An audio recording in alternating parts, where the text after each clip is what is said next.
నా పేరు జంపాల రవీందర్. నేను తెలంగాణ మధ్యాహ్న భోజన పథకం వర్కర్స్ యూనియన్ రాష్ట్ర ప్రధాన కార్యదర్శి. ఈరోజు వంట కార్మికులకున్న అనేక సమస్యల పరిష్కారం దృష్టితోని అసెంబ్లీ సమావేశాలు నడుస్తున్న సందర్భంలో ధర్నాకు పిలిపివ్వడం జరిగింది. మరి ఈ ధర్నాను పురస్కరించుకొని ఈరోజు మనకు 22 జిల్లాల నుండి ప్రతినిధులు హాజరు కావడం జరిగింది. అసలు కారణం ఎందుకు మేము పిలిపివ్వాల్సి వచ్చిన పరిస్థితి వచ్చింది అంటే, మరి 24 సంవత్సరాల నుండి ఇందులో పనిచేస్తున్న సందర్భంలో 24 సంవత్సరాల పనిచేస్తున్న సందర్భంలో ఒకటే 1000 రూపాయలతో పనిచేస్తుంటే, మరి అనేక పోరాటాల తర్వాత ఇంకొక 2000 పెంచి 3000 రూపాయలు ప్రస్తుతం ఇస్తూ ఉన్నారు. మరి వంట కార్మికులకు 3000 రూపాయలు అనేది వేతనమేనా మేము డిమాండ్ చేస్తూ ఉన్నాం ప్రభుత్వాన్ని. మరి దాంతోపాటు ఏంటంటే వంట సరుకులు మొత్తం కూడా వంట కార్మికులే పెట్టుకొని వంటలు చేస్తే నెలకు బిల్లులు ఇవ్వాల్సింది పోయి అది 4 నెలలు 5 నెలలు 6 నెలల వరకు కూడా వాళ్ళ బిల్లు రావడం లేదు.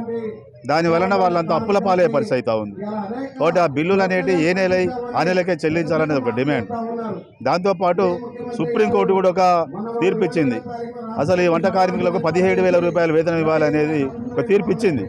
కానీ మేమేమంటున్నాం, మరి ఆ తీర్పును అమలు చేయాలి. లేని పక్షంలో కూడా కాంగ్రెస్ గవర్నమెంట్ ఎన్నికల ముందు వాళ్ళ ఎజెండాలో ఒకటి పెట్టుకున్నారు.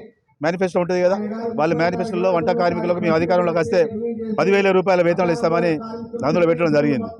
మరి అధికారంలోకి వచ్చి 3 సంవత్సరాల దగ్గరికి వస్తూ ఉంది నియర్లీ. మరి 3 సంవత్సరాలు ఒకసారి కూడా దీన్ని పరిష్కరించడానికి ప్రయత్నం చేయలేదు.